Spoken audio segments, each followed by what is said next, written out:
हमारी समस्या ये है कि जो हमारे किताबों में है वो हमारे समाज में नहीं है, और जो हमारे समाज में है वो किताबों में नहीं है। हमारे किताबों में पन्ने पन्ने पर समानता, हक, अधिकार, न्याय, समता, बंधुता की बातें भरी हुई है। We the people of India, हम भारत के लोग कहने वाले लोगों के ऊपर ही पिशाब करवाया जा रहा है। क्योंकि कैडर एक सिलेबस को लेकर चलाया जाता है, 5 घंटे कम से कम उस कैडर को समझाने के लिए लगते हैं। क्योंकि हम जिस समाज से आए हैं या हमारे समाज के जो लोग हैं, इन्हें अपने सामाजिक व्यवस्था की या अपने राजनीतिक व्यवस्था की उतनी अनुपातिक जानकारी नहीं है जितनी होनी चाहिए। क्योंकि हम जिस समाज से आए उस समाज में समाज नाम की कोई चीज है ही नहीं। भारत में समाज शास्त्र पढ़ाया तो जाता है, मगर समाज नाम की कोई चीज है नहीं। यहाँ समाज के नाम पर जातियां हैं, और जितनी जातियां है उतने समाज। और हर जाति अपने आप को जब समाज मानती है तो दूसरों से अपने सारे संपर्क और संवाद तोड़ देती है, उसको उसकी आवश्यकता भी नहीं लगती। तो भारत अगर समझना है या भारत की समाज व्यवस्था को जानना है तो भारत की जाति को, भारत की जाति व्यवस्था को, उसकी जटिलता को जानने समझने की जरूरत है। भारत का जो सोशल फैब्रिक है ये जाति से बना हुआ है। जैसे कपड़े में जो धागे लगे होते हैं, जो महीन धागा होता है, वो धागा जाति के रूप में भारत की व्यवस्था में है, और उसको जाने समझे बगैर हम भारत को जान नहीं सकते। तो हमारी पढ़ाई में ये चीजें शामिल है नहीं, इसलिए 5-5 दिन का ट्रेनिंग भी हम लोग इस काम के लिए लेते हैं कि भाई ये सारा समझाया जाए। हमारी समस्या ये है कि जो हमारे किताबों में है वो हमारे समाज में नहीं है, और जो हमारे समाज में है वो किताबों में नहीं है।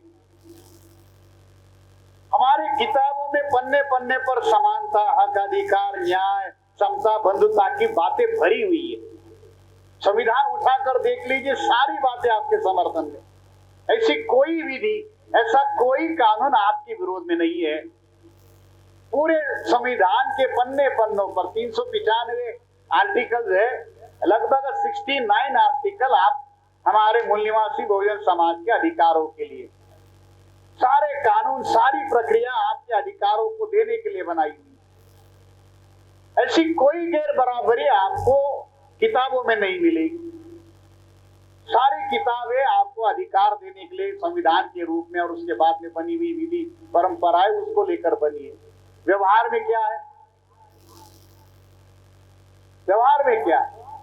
जो किताबों में समता, बंधुता, न्याय, प्रतिष्ठा, समानता, हक, अधिकार की बात कही गई है, संविधान के पहले ही पन्ने पर यह कहा गया है, we the people of India, हम भारत के लोग। कहाँ है हम भारत के लोग?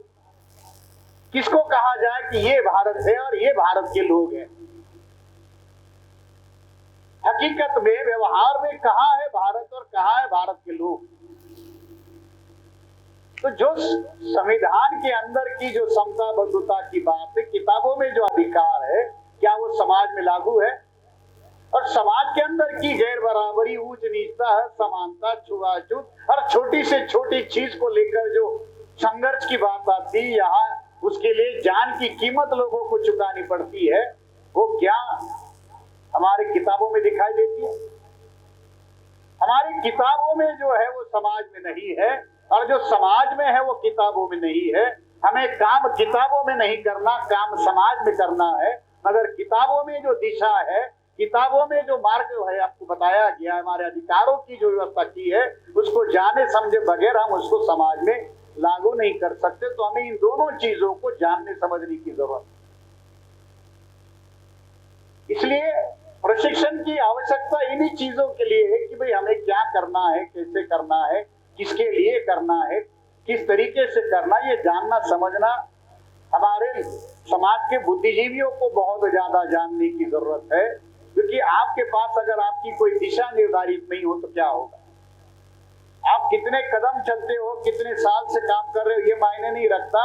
आप सही दिशा से, अपने लक्ष्य की दिशा से कितना आगे बढ़े हो, ये मायने रखते। ये तो हमारी हालत क्या है।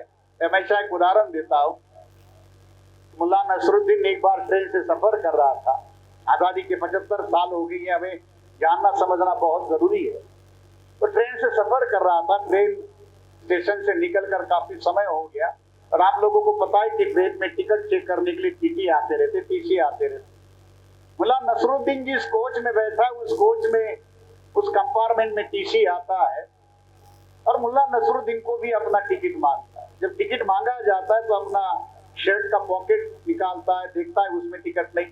पैंट के पॉकेट में, अपने पजामे में देखता है, कुर्ते में देखता है, उसमें नहीं मिलता। परेशान हो जाता है कि टिकट गया तो कहाँ गया। फिर बर्थ के नीचे जो अपना लगेज रखा है वो निकाल कर उसमें टिकट ढूंढने की कोशिश करता है। आधा घंटा 1 घंटा हो जाता है, उसकी परेशानी होती है, सारा सामान अस्त-व्यस्त हो जाता है, उसको टिकट नहीं मिलती। अब टीटी को पूरी ट्रेन चेक करनी। अब उसकी सारी परेशानी देखकर, इतनी मेहनत वो उठा रहा है, वो देखकर टीटी उसको कहता है कि भाई आपको टिकट दिखाने की जरूरत नहीं, आप इतनी मेहनत कर रहे हो, मतलब जरूर आपके पास टिकट होगा। वैसे भी आप दिखने में ईमानदार दिखते हो, शरीफ दिखते हो, इतना बड़ा कुर्ता डाला है, टोपी है, जरूर आपके पास टिकट होगा। जब वो ये कहता है कि टिकट बताने की जरूरत नहीं, तब उसको गुस्सा आता है, और वो गुस्से से उस टीटी के ऊपर चिल्लाकर कहता है कि कौन गधा तुम्हारे लिए टिकट ढूंढ रहा है। तो टीसी को कहता है कि कौन गधा तुम्हारे लिए टिकट ढूंढ रहा है। मैं तो टिकट इसलिए ढूंढ रहा हूं क्योंकि टिकट के ऊपर लिखा है मुझे जाना कहाँ है। मैं तो टिकट इसलिए ढूंढ रहा हूं क्योंकि टिकट के ऊपर लिखा है मुझे जाना कहाँ है। 75 साल पहले आपको ऐसी एक नाव में, ऐसी एक ट्रेन में बिठाया गया, वो चल तो रहा है मगर पता नहीं कि हमको जाना कहाँ है, किस दिशा में जाना था, कौन सी तरीके से जाना था, क्या हमारी दिशा थी, खबर नहीं। 75 साल हो गए आजादी को। 75 साल कोई कम समय नहीं होता। 17 लोकसभा के चुनाव हुए, और 6 महीने के बाद में 18वां लोकसभा का चुनाव आएगा। साथियों, जिंदा कौम 5 साल का इंतजार नहीं करती, मुर्दा कौम 5 साल का इंतजार कर सकती है। मुर्दा कौम 5 साल का इंतजार कर सकती है, जिंदा कौम 5 साल का इंतजार क्यों कर रही है। 17 लोकसभा के चुनाव हुए, और उन 17 लोकसभा के चुनाव में ये आजादी किस्तों में आपके सामने रखी गई, किस्तों में आपके सामने वादे आए, किस्तों में आपके तरक्की की बातें हुई। और आज तो देश में अमृत काल है। हमारे समझ में नहीं आ रहा कि देश में अमृत काल है या मूत्र काल है। पहले गोमूत्र का काल चल रहा था, अब गोमूत्र का काल खत्म हो गया और मूत्र काल शुरू हो गया। We the people of India, हम भारत के लोग कहने वाले लोगों के ऊपर ही पिशाब करवाया जा रहा है। ये देश में हो रहा है, और वो सारी चीजों को आपको जानने समझने की जरूरत है। अगर इन चीजों को देखने का नजरिया आपके पास नहीं है, तो ये जो घटनाएं आपके साथ हो रही है, हमारे समाज के साथ हो रही है, उसकी कोई चिंता या कोई जानकारी आपके पास, मतलब उसका एहसास अगर नहीं है, तो ये आंकड़े बढ़ते जाएंगे, हमारी गुलामी और ज्यादा मजबूत होती रहेगी और हमें पता भी नहीं चलेगा।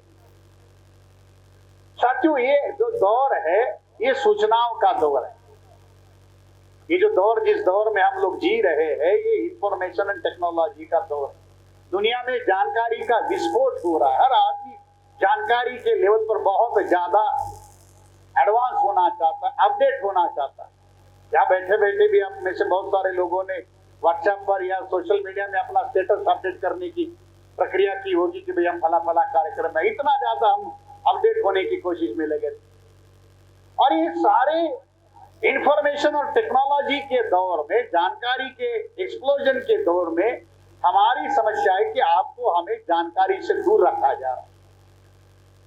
75 दिन पहले, 80 दिन पहले मणिपुर में एक घटना होती है, और वो घटना घटने के 2.5-3 महीने के बाद में आपके पास आती है। तो मणिपुर में जो घटनाएं हुई, पूरे मानवता को, ये किसी राज्य के तक या किसी एक आदिवासी समुदाय तक सीमित नहीं है, पूरे मानवता को कलंकित करने वाली घटना है। और ये भी कहाँ हो रहा है? एक लोकतंत्र के देश के अंदर हो रहा है। वो लोग कर रहे हैं जो हमेशा स्त्री के सम्मान की, अपनी सनातन सभ्यता की, गौरवता की बात कर रहे हैं, जो देश को विश्व गुरु बनाने की बात कर रहे, उस राजनीतिक दल के सरकार के अंदर ही हो रहा है, और उस देश में हो रहा है जहां उस राज्य की गवर्नर एक महिला है, देश की राष्ट्रपति एक महामहिम एक महिला, उस दौर में ये हो रहा है। तो हम ऐसे समाज में है कि जहां घटनाएं हो रही है, 75 दिन पहले 79 डेज पहले ये घटना होती है, और जब वो हमारे पास आती तो देश में बवाल होती। अगर ये घटनाएं उसी कंटेक्स्ट में, उसी परिप्रेक्ष्य में हमारे सामने आती, जब हुई उसी समय आती, तो देश का हाल क्या हो। एक घटना पूरे देश को, पूरे दुनिया को अस्थिर कर देती है, और वो घटना आपसे तोड़ी जाती है, छुपाई जाती है। जब वो आपके सामने आती तो आपकी उद्रेक जो है या आपकी संवेदनाएं बहुत ज्यादा मजबूती से उनके समर्थन में खड़ी होती। इस देश में मैं हमेशा कहता हूं कि नोटबंदी से भी ज्यादा, डिमोनेटाइजेशन से भी ज्यादा, नोटबंदी से भी ज्यादा इस देश का नुकसान सूचना बंदी ने किया। अब अंदाजा लगा लीजिए कि पिछले 3 महीनों से मणिपुर जल रहा है, क्या क्या वहां हुआ हो। और जब मणिपुर में ये सारा हो रहा है तो 1.5 साल कश्मीर जब अलग किया गया था, कश्मीर में 370 जब हटाया गया तो यही तरीका अपनाया गया था। 1.5 साल तक कश्मीर का भी इंटरनेट बंद करके रखा गया था। वहां क्या हो रहा है किसी को खबर नहीं। ये आज इस दौर में हमारे साथ हो रहा है, तो हजारों साल पहले क्या होता हो। जो आज आपके सामने खबरों को मिलावट कर रहे, आज आपके सामने तथ्यों को झुटलाने का काम कर रहे, तो हजारों साल पहले जब आपको लिखने का अधिकार नहीं था, तब आपके इतिहास के साथ क्या किया गया होगा, तब आपके तथ्यों के साथ क्या किया गया होगा, समझने के लिए ये काफी सारी बात है। इसलिए ये बहुत ज्यादा गंभीर बनता है। जो सब्जेक्ट यहाँ रखे गए हैं, ये इसी परिप्रेक्ष्य में ज्यादा महत्वपूर्ण है कि हमें अपने दृष्टिकोण को बनाने की जरूरत है। हमारे पास अपना दृष्टिकोण होना चाहिए, और इस देश की व्यवस्था को अगर आपको सही तरीके से समझना, हमें व्यवस्था को क्यों समझना है, तो हमें व्यवस्था को बदलना है। व्यवस्था को बदलकर हमें अपने आप को शासक बनाना है। तो जब आप कहते हो कि आपको इस देश का शासक होना है, तो शासक होने के लिए आपको व्यवस्था को जानना समझना होगा, और उस लेवल पर, उस स्तर पर जाकर उसके अंदर क्या कमियां खामियां है, और उसको बदलने के लिए आप क्या करना चाहते हैं, उसके लेवल पर क्या अंडरस्टैंडिंग आपको निर्माण करनी होगी। समाज के अंदर के जो प्रतिनिधि है, बुद्धिजीवी है, इसके अंदर ये भावना निर्माण करनी होगी। ये काम हमारा काम है। इस काम को लेकर साथियों बामसेफ काम कर रहे। डॉक्टर साहब ने जो बातें आपके सामने कही, डॉक्टर राजेश जी ने जो आपके सामने बातें कही, या सारे वक्ताओं ने, शीतला प्रसाद जी हो, गौतम साहब ने जो बातें कही, वही एक है कि बामसेफ का लक्ष्य साथियों इस देश में जो व्यवस्था परिवर्तन का है, वो व्यवस्था परिवर्तन क्या है। 25 जनवरी 1950 तक इस देश में एक व्यवस्था थी।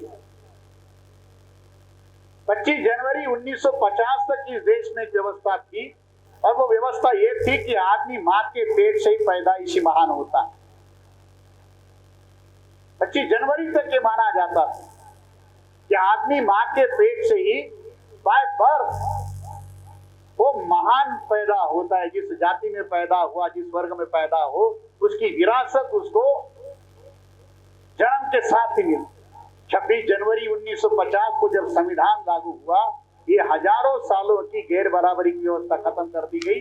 तो भारत में ये जो बाय बर्थ वाली जो थ्योरी हजारों सालों से चल रही थी, तो खत्म करके बाय बर्थ वाला जो है कि आदमी अपनी गुण और कर्म और योग्यता के साथ महान हो सकता है, और हर व्यक्ति को महान होने का अवसर मिलना चाहिए। हर व्यक्ति को महानता के चरम विकास पर लेकर आने के लिए अनुकूल माहौल बनाने की जरूरत है। ये जो धारणा है कि कुछ विशेष वर्ग के ही लोग महान होंगे या वही महान है, ये मामला खत्म कर दिया है।